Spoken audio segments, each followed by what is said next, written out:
Can you count, suckers?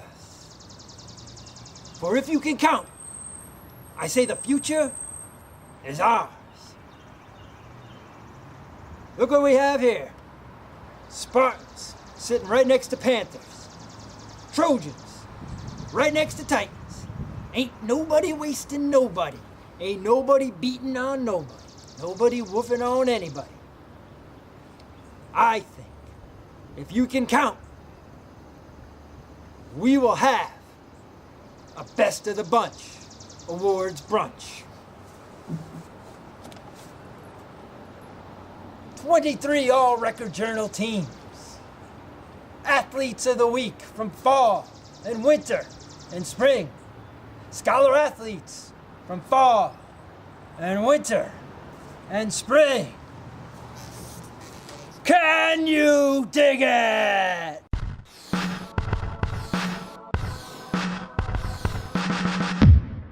Good morning, good afternoon, good evening, whenever you may happen to be tuning in. I am Brian Carpenter. I'll tell you when you're tuning in. It's late at night on Tuesday night.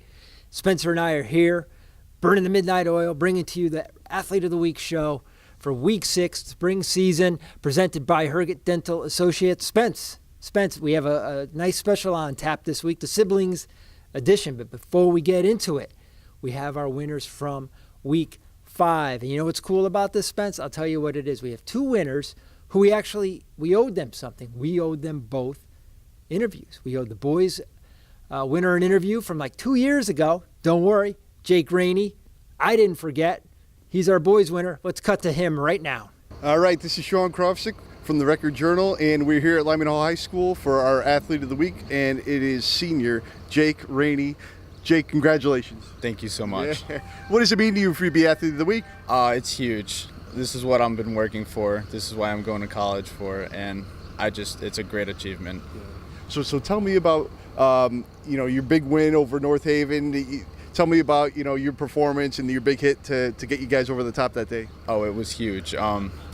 We had to. It was a really important game for us. We were coming in 5-10, and are just on collapse for states. It was a huge win against a good team. So you guys one win away from making states. What would that mean to you guys to be in the state tournament and do some damage there? As a senior, it's huge. Yeah. It's what we're here for, just to get our 8 wins or even more, and make a break for states. That's a true story. Jake Ranney was one of our first winners when we started doing this Athlete of the Week video show 2 years ago. He won. And I can't remember why we didn't interview him. Jake, I really honestly don't know if we had a good reason. But we got you this time, and we're glad. Jake Ranney, boys winner for Week 5. Our girls winner, she is a repeat winner, not once, but twice. Interviewed her once. Didn't interview her last year. Again, I don't know why, because her coach is one of our favorite coaches. She is from Southington Tennis, Miss Abby Murphy. All right, this is Sean Krofsik here at Southington High School with our female Athlete of the Week, Abby Murphy. Familiar face, someone that's beaten me badly on the court before, right, Abby? Yeah, that was a lot of fun. I was very surprised. You're actually very good for someone who doesn't play that much. Yeah, fun. I don't think I barely won a point. Right? It was a lot of fun, though. Yeah, it was fun. So you're 13-0. Tell us about your big junior season so far.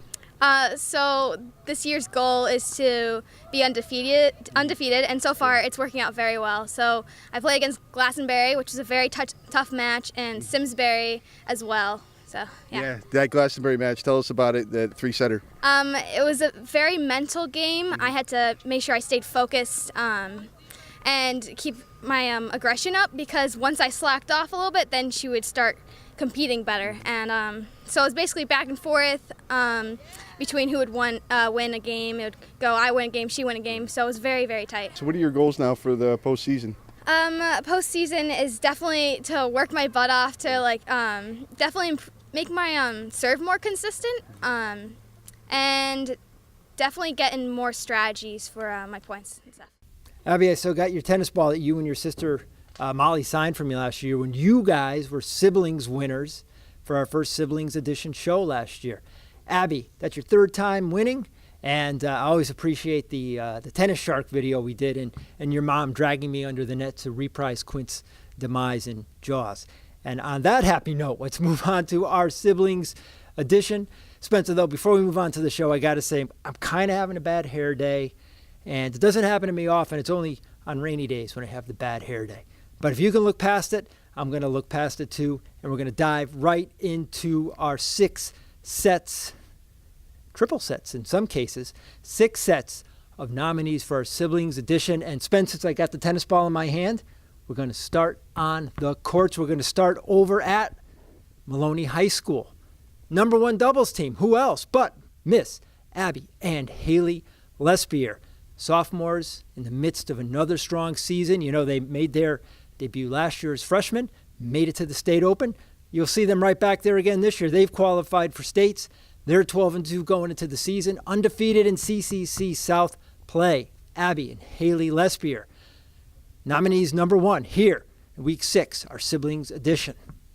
Our second nominees from the other side of Meriden, also at number 1 doubles for Wilcox Tech, the Hernandez sisters, Melissa and Rosalinda. Now, unlike the Lespiers, who are twins, the Hernandezes are not. Melissa's a senior, Rosalinda's a sophomore. Got to meet them at Wilcox Tech. They're playing together for the first time this year, and Spence, they cracked me up, you know, because Melissa was saying how she likes to play doubles with her sister because if she's not doing well, she can get mad at her. And in turn, her sister will get mad and play better. And sometimes if you're not playing with your sister or brother, you can't come down too hard on your partner. Well, the Hernandezes, they get on each other, and it shows. They've been playing very well this year. And Melissa and Rosalinda, keep it up. And you are siblings, nominees, number 2 here in week 6. All right, Spence, I think that's it for our tennis nominees. We're going to go down to Cheshire, where we have 2 sets of nominees, baseball and softball. Both Ram teams doing very well. Of course, the Cheshire baseball team defending Class LL champs. They won tonight against Brantford. Again, this is Tuesday. 17-1. They've won 17 straight. Big game tonight for them down at Amity. Amity's the only team that's beat Cheshire this year, and that was back on, I think January 2nd, Spence. That's how long ago it's been. And one reason why the Cheshire boys, 17-1, are 2 guys back from last year. Of course, the Battipaglia brothers, Eli and Ian. Both are returning starters for the Rams. Eli in right field, Ian at third base, both batting well over 300 for the Rams. And, they're seniors, so they'll be graduating this year, but their playing career together is not over. They'll both be going up to Franklin Pierce. So, the Battipaglia brothers, nominees number 3, 3A and 3B, here in week 6. The other Cheshire tandem from the softball team, Miss Danielle and Brianna Floyd, and they got on our radar screen actually last week in the Southington game. If you remember, Southington's up 3-1 going into the bottom of the 7th, and the Rams come back and they win 4-3, and the Floyd girls were right in the middle of it. Danielle gets a 2-run single to tie the game, and then she comes in to score on Brianna's base hit. So the Floyds, a little overdue, but we knew we had them in our sights for the sibling edition. Here they are, Danielle and Bree and D. Nominees number 4. All right, and that brings us over to our 5th and 6th nominees. And Spence, get this now. We've had some twins, some older brother, older sister, that type of thing. Now we move over to the triplet part of the equation. 3 of a kind. Oh, man. We actually have a lot of sets of triplets, believe it or not. And we have 2 of them down at Lyman Hall. We have the Lipkas, and we also have these boys, the Horobin brothers, Andrew, Luke, and Zachary. I hope I'm pointing them out in right order there. Andrew, Luke, Zachary, A-L-N-Z. The Horobins are distance runners year-round for the Trojans. They were on the 4x8 team that won their race against Sheehan to lead the Lyman Hall boys to victory over the Titans last week. And the neat thing about the Horobins is not only do they run together, the other dude on that 4x8 team is Eric Lipka, himself a triplet. Do you get that, Spence? It's like 3 cubed, right? You're much better at math than I am. What it adds up to the Horobin boys is nomination number 5 in the siblings edition.